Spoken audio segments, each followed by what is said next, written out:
पुराने गांव राजगढ़ के पास एक घना जंगल था, जिसके बीचों बीच एक झील थी। इसे लोग अभिशप्त झील कहते थे, क्योंकि वहां जाने वाले लोग या तो कभी लौटकर नहीं आते थे या फिर लौटते भी थे तो उनकी याददाश्त चली जाती थी। गांव के बुजुर्ग कहते थे कि यह झील आत्माओं का बसेरा है, लेकिन कोई भी यह नहीं जानता था कि इसका असली रहस्य क्या है। गांव में एक लड़की थी, सिया, जो बाकी सभी से अलग थी। वह निडर थी और हर रहस्य को सुलझाने की जिद में रहती थी।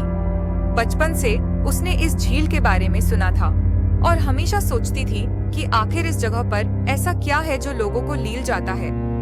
एक दिन जब गांव के लोग झील के पास जाने से डर रहे थे, तब सिया ने ठान लिया कि वह इस रहस्य से पर्दा उठाएगी।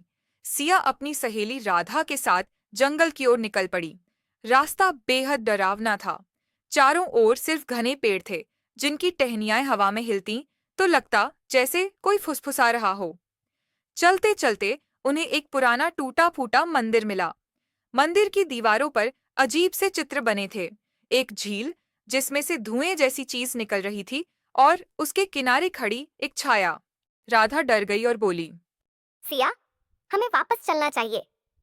यह जगह सही नहीं लग रही। लेकिन सिया पीछे हटने वालों में से नहीं थी।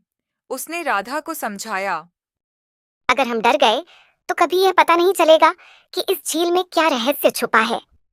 बस थोड़ा और चलते हैं। थोड़ी ही देर में वे झील के किनारे पहुंच गईं।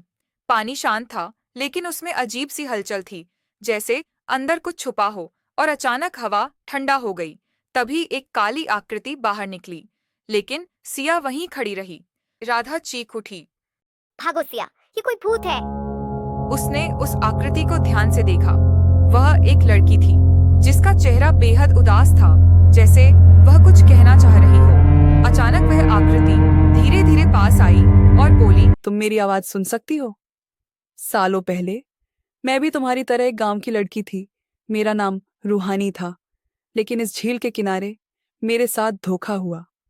मेरे ही लोगों ने मुझे इस झील में धकेल दिया और मैं हमेशा के लिए यहीं रह गई। मेरी आत्मा अब तक इस दुनिया में भटक रही है। क्या कोई तरीका है जिससे तुम्हें मुक्ति मिल सके? हाँ, अगर कोई मेरी कहानी को सच साबित कर दे और गांव वालों को यह बता सके कि मैं निर्दोष थी, तो मैं मुक्त हो जाऊंगी। सिया और राधा गांव लौट आईं और उन्होंने गांव के बुजुर्गों से इस बारे में पूछा। बहुत खोजबीन के बाद उन्हें एक पुराना ताम्रपत्र मिला, जिसमें रूहानी की कहानी लिखी थी। सच्चाई यह थी कि रूहानी को गांव के एक लालची जमींदार ने फंसाया था। उसने एक चोरी का इल्जाम उस पर लगा दिया था और गांव वालों ने बिना सच जाने उसे झील में डुबो दिया था। सिया ने गांव के लोगों को यह सच बताया। गांव वालों को अपनी गलती का एहसास हुआ और उन्होंने झील के किनारे एक स्मारक बनाया, जिसमें लिखा था, रूहानी निर्दोष थी। यह स्मारक उसकी आत्मा की शांति के लिए है।